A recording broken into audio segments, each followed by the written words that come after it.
Oftentimes, Republicans will ask the question, hey, gun control, it wouldn't make any difference anyway, would it?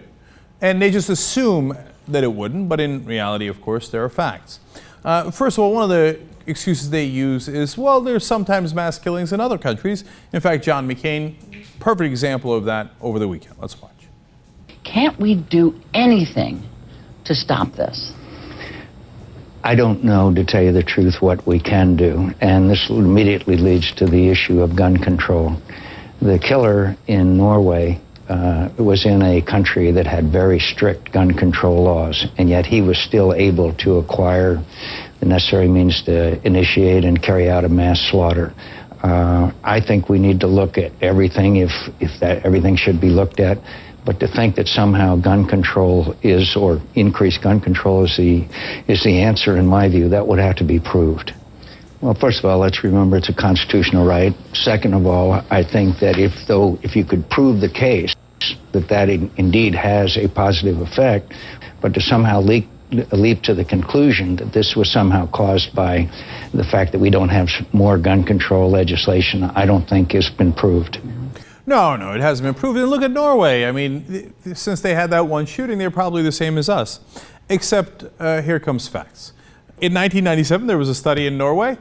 Oops, turns out that their U.S. firearm homicide rate is 23 times higher than Norway's. 23 times higher. Now look, you can say, hey, that was back in 1997. In 2009, a different study showed that we had a 15 times higher rate than populous, high-income countries. So countries like us, we are 15 times the firearm homicide rate. So yes, from time to time there'll be 8 people stabbed in Japan. From time to time there'll be a mass shooting in Norway. But overall, when you look at the great context of time, we literally are murdering them.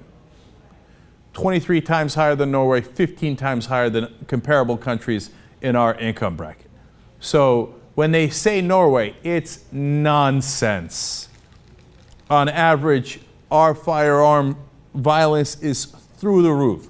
Well, so an interesting part of this is that the Martin Prosperity Institute has done a fascinating look into what correlates with gun violence and what does not correlate with gun violence in this country. Now, some of the results are surprising. First of all, did you know highest gun deaths per capita in the country is in the state of Alaska? Interesting. So, well, look, they looked at some factors that they thought might be relevant. For example, illegal drug use. Turns out does not lead to more gun violence on average. When you look at per capita, you hold everything else even. Neurotic personalities, the crazy people. Well, if you have more crazy people in your state, you do not necessarily have more gun violence. High levels of unemployment, high levels of inequality. Now, liberals might have thought that that might lead to more gun violence. It doesn't. That does not correlate with gun violence, according to the data. What does lead to gun violence? Well, this is interesting. Lower average income, so that's not that surprising. Lack of education. If you're in a state with a higher percentage of college graduates, etc., you're less likely to be the victim of gun violence. These are all aggregate numbers. Now, here's interesting. States that have more Republicans elected, conservative voting areas, more likely to have gun violence, so keep voting for those Republicans. See how it turns out for you. And a deep culture of honor, which is really interesting. It's originally a study done by Richard Nisbet at the University of Michigan back in 1993 came up with this concept. And the idea of this culture of honor is you put extraordinary value on personal reputation, family, and property.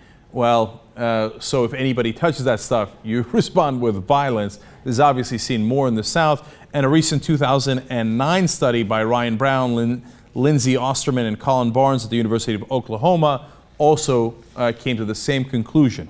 So these things lead to more gun violence. Now, how about gun control? So this is really interesting. Will it help in keeping down gun deaths? Well, we go back to Richard Florida's studies on this. And he says, firearm deaths are significantly lower in states with stricter gun control legislation. In fact, there's a substantial negative correlation between firearm deaths and states that ban assault weapons. That's a negative 0.45. So if you ban assault weapons, you are far more likely to have less gun violence. Now, this is the most logical thing in the world, but there's so much propaganda in the country about it that you begin to think like, I don't know, maybe if you don't ban it, you'll have less. No, if you ban it, you have less gun violence. Of course. And then continuing, if you require trigger locks, less likely to have gun violence, a negative correlation of 0.42. And if you mandate safe storage requirements for guns, well, that's actually even the most effective, negative 0.48 correlation with gun violence. So if you do stricter gun control laws, guess what you have? Less gun violence. So when you hear politicians, when you hear the NRA and you hear propaganda about how gun control doesn't work, that is actually not true. It's not backed by the facts at all. The facts indicate that gun control does work. And in fact, if you live in areas that are conservative and Republican, you're more likely to die from gun violence. Congratulations.